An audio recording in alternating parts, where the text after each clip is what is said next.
I'm looking at the week 2 to-do list. It covers both chapter 1 and chapter 2 that's going to be on your test. So I wanted to point out a few things on here that I think are very important and I'd like for you to make a special note of.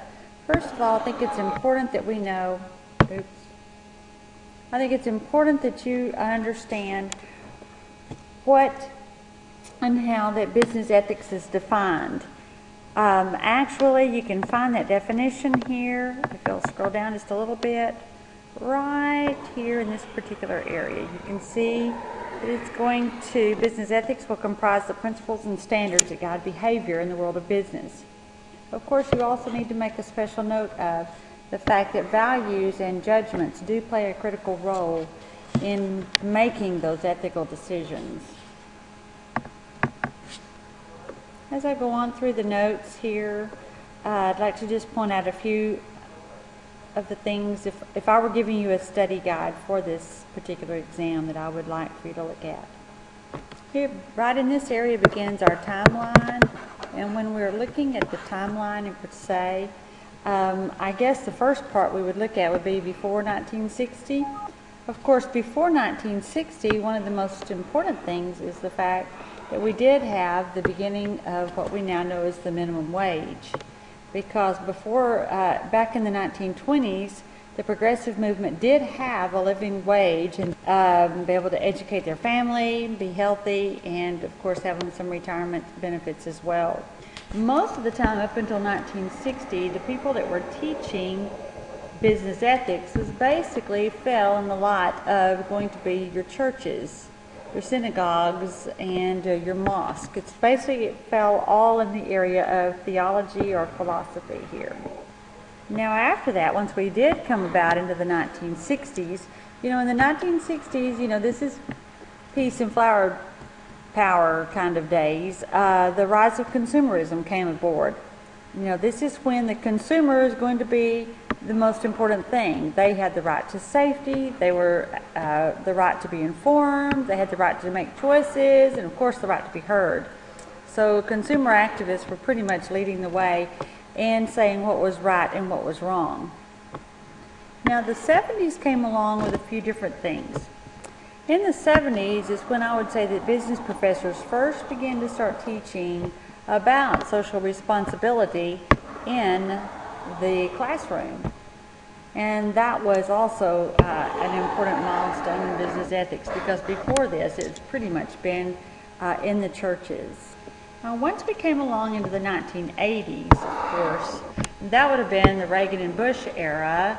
Well, of course, that was all about self-regulation is going to be the most important. Rather than the government telling you what to do, you were going to be the one to regulate yourself.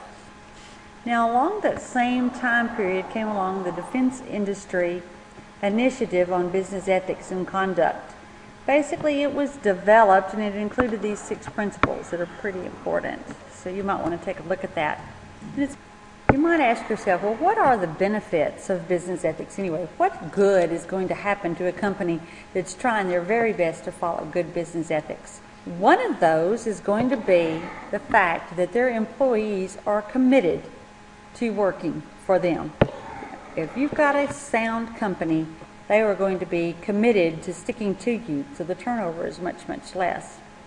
You also have investors who want to stick with you. Customers keep coming back, so they're going to stick it out with you as well and be very satisfied to coming back to you for their business. And then, of course, a good benefit of ethics is the fact that once you have customers that are coming back, your investors are loyal to you, the employees are committed to you, then profits can only go up, which is a nice thing. In fact, that's why we're in business, is to make money. Chapter 2 will also be on your test. Chapter 2 is basically all about stakeholder. Now, what is a stakeholder? Basically, a stakeholder is going to be someone who has a stake or a claim in some part of that business. Now, Chapter 2 goes into great detail about 2 different categories of stakeholders. And I'm not saying stockholders, stakeholders. We have our primary stakeholders and we have our secondary stakeholders.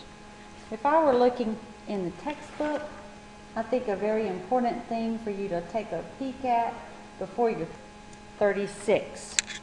So take a look at page 36, and it's going to outline for you the differences between the primary and secondary stakeholders.